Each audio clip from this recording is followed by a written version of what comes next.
ये बात उस समय की है जब बुद्धा अपने कुटिया में समय व्यतीत कर रहे थे। इस समय बुद्ध की प्रसिद्धि दूर दूर गांव तक फैली हुई थी। बहुत दूर दूर के लोग बुद्ध के पास आया करते थे अपनी परेशानी लेकर। ऐसे ही एक दिन बुद्ध के पास एक 18-19 साल का लड़का आता है। इस पर बुद्ध आने का कारण पूछते हैं। तब वो लड़का कहता है, गुरुवर, मैं बड़ी दूर से आया हूँ आपसे मिलने। मैं हर समय थका हुआ महसूस करता हूँ। ऐसा लगता है कि मेरे अंदर कुछ काम करने की क्षमता ही नहीं है और मेरा स्वभाव भी काफ़ी चिड़चिड़ा सा हो गया है। मुझे दिखाई भी बहुत कम देता है और मेरे बाल भी सफ़ेद होने लगे हैं। इतने कम उम्र में मेरे साथ ऐसा क्यों हो रहा है गुरुजी? इस पर बुद्ध कहते हैं, तुम अपने दिमाग में तनाव बहुत लेते हो, इसलिए तुम्हारे साथ ऐसा हो रहा है। तब वो लड़का कहता है, ये तनाव क्या होता है और इसे मैं अपने दिमाग से कैसे निकालूं? इसलिए मैं आपके पास आया हूँ, कृपया इस समस्या का समाधान निकालें।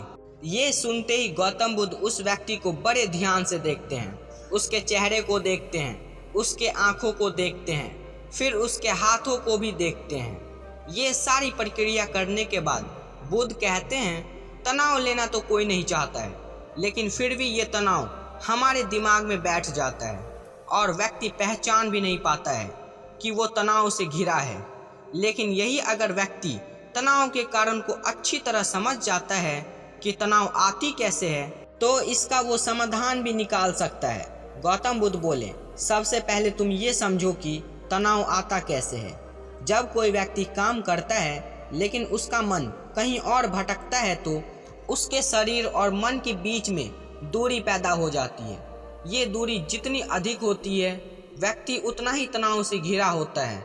इसलिए व्यक्ति को एक समय में एक ही काम करना चाहिए। गौतम बुद्ध आगे कहते हैं, तनाव पैदा होने के 5 मुख्य कारण हैं और जिसने ये 5 कारण समझ गया तो उसके जीवन में तनाव कभी नहीं आने वाला है। तनाव का पहला कारण है ईर्ष्या करना। जब व्यक्ति ईर्ष्या और जलन करता है तो उसका मन अंदर से खोखला बनता जाता है। ईर्ष्या एक मन का घाव है। व्यक्ति शरीर का घाव तो भर सकता है लेकिन मन का घाव कभी नहीं। इसलिए व्यक्ति को दूसरों के खुशी और तरक्की को देखकर जलन नहीं करना चाहिए। इसके बाद गौतम बुद्ध कहते हैं, तनाव का दूसरा कारण अपनी योजनाओं को समझने के लिए समय न देना। कुछ लोगों के माइंड में कुछ विचार आया कि नहीं, वो बिना सोचे समझे उस पर काम करना शुरू कर देते हैं। जब बाद में उसको उस काम में असफलता मिलती है तो वो तनाव के जाल में बुरी तरह फंस जाता है, क्योंकि उन्होंने उस काम को शुरू करने से पहले उसके बारे में पूरी जानकारी नहीं लिया था। इसलिए व्यक्ति को किसी भी काम को शुरू करने से पहले उसके अच्छे परिणाम और बुरे परिणाम को ठीक से सोच विचार कर लेना चाहिए।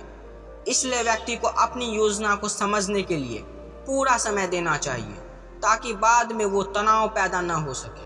तनाव का तीसरा कारण टाल मटोल करना, आज के कामों को कल पर टालना।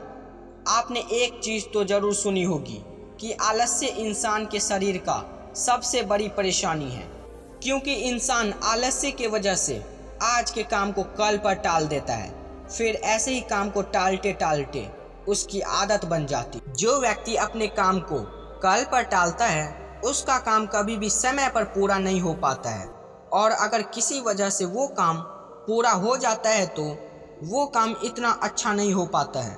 फिर यही बात व्यक्ति के अंदर तनाव पैदा करता है। इसलिए तनाव मुक्त रहने के लिए व्यक्ति को काम को टालने की आदत को हमेशा के लिए छोड़ना होगा, और ये तभी होगा जब व्यक्ति अपना काम समय से पहले पूरा कर लेगा। तनाव का चौथा कारण अधिक सोचना।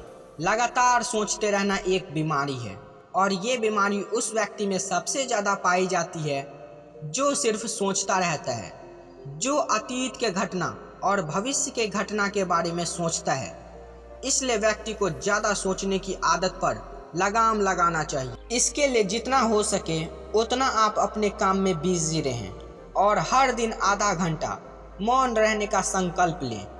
तनाव का पांचवा कारण है अति महत्वाकांक्षी होना। महत्वाकांक्षी होना अच्छी बात है, लेकिन क्या आपने इस बात पर ध्यान दिया है कि इंसान के लक्ष्य कभी भी पूरे होते ही नहीं हैं। उसका एक लक्ष्य पूरा हुआ कि नहीं, वो दूसरे लक्ष्य की तरफ भागना शुरू कर देता है। फिर दूसरा पूरा हुआ तो तीसरे की तरफ, और इसी तरह से वो अपने लक्ष्य को पाने के लिए पूरी जिंदगी चक्कर की तरह गोल गोल घूमता रहता है। इसलिए जो व्यक्ति अति महत्वाकांक्षी होता है, जो बड़ा लक्ष्य बनाया रहता है, वो वर्तमान में कभी रह नहीं पाता है और उसका मन हमेशा भविष्य में रहता है। उसका शरीर तो वर्तमान में रहता है लेकिन मन हमेशा भविष्य में रहता है, जिससे मन और शरीर के बीच दूरी पैदा हो जाती है, जिसके वजह से वो तनाव भरी जिंदगी जीता है। गौतम बुद्ध की ये बात सुनकर वो लड़का कहता है, तो इसका मतलब ये है कि हमें लक्ष्य नहीं बनाना चाहिए, क्योंकि लक्ष्य बनाना भी तो एक महत्वाकांक्षी ही है। इस पर बुद्ध कहते हैं, जीवन में लक्ष्य बनाना कोई गलत बात नहीं है, लेकिन समस्या तब आती है जब वो अपना पूरा ध्यान उसी लक्ष्य पर लगा देता है और उसकी परिणाम की चिंता करता रहता है। व्यक्ति को वर्तमान में जीना आना चाहिए। आप लक्ष्य बनाइए और उस लक्ष्य को प्राप्त करने के लिए कड़ी मेहनत कीजिए, लेकिन साथ ही साथ आपको इस बात का भी ध्यान रखना है कि अभी आप वर्तमान में जी रहे हैं और वर्तमान ही सत्य है।